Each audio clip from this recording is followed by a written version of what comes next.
தான் அவரு. இல்ல நான் கேட்கிறேன், நீங்க தபால்காரர்ன்னு சொன்னீங்கன்னா, தபால்காரர வந்து நம்ம குறைத்து மதிப்பிட முடியாது.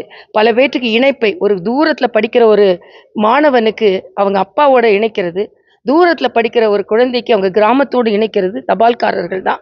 ஆனா, இந்த தபால்காரர நோக்கி தானே நீங்க அதிமுக ஆட்சி செய்யும் பொழுது, அந்த தபால்காரரின் ராஜ்பவன தானே மிதித்து, அடிக்கடி கோரிக்கைகள் கொடுத்து கொண்டிருந்தீங்க. அப்ப அவர் தபால்காரரா தெரியலையா?